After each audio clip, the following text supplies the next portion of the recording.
In this video, I will share my first experience flying with small kids. When I am preparing for a trip, I always watch a bunch of travel related videos, so here are my 2 cents on the topic. Welcome to 9 to 5 Abroad. Here is the crew for this trip. Me, my wife, a 2-year-old and a 10-month-old infant. We fit all our clothes and diapers in a carry-on, a duffel bag, and a backpack. We also have a double stroller to keep the kids contained. Unfortunately, we can't keep the kids in the stroller as we go through security. We had to disassemble the stroller, put the seats through the scanner, and an agent took the base of the stroller. I was somewhat prepared for it. I had all the documents in one wallet, but not being able to keep the kids in the stroller caught me by surprise. The 2-year-old did not want to stay put as we juggled with all the other stuff. Side note, it was hard to get any footage in this trip because we were juggling the kids, but I tried.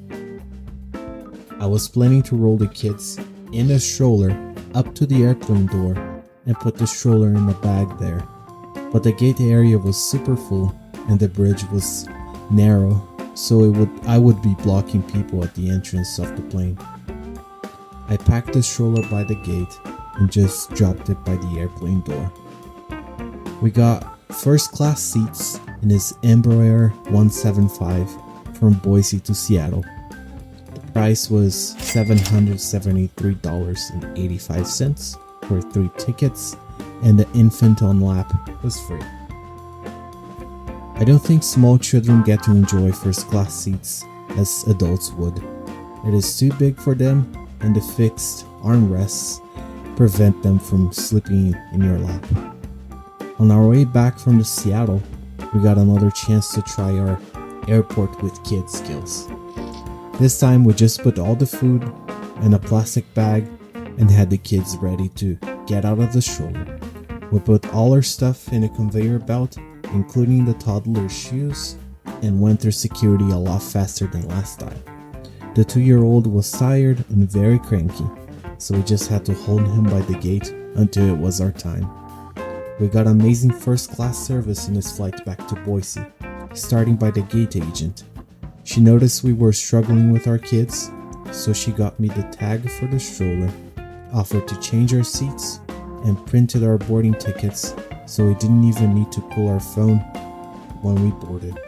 Again, we did our best to keep the 2-year-old in his seat, and he fell asleep before we took off. I didn't know how enjoyable it would be to be sipping orange juice in a glass cup in a spacious seat while the kids were sleeping. I would never pay for first class in an international flight, but it was nice for this short flight. That was our experience flying with a toddler and an infant in a domestic flight. Hopefully it is helpful to someone. In the near future, I will share our experience in an international flight, so if you're interested, make sure to subscribe. Thanks for watching 9 to 5 Abroad.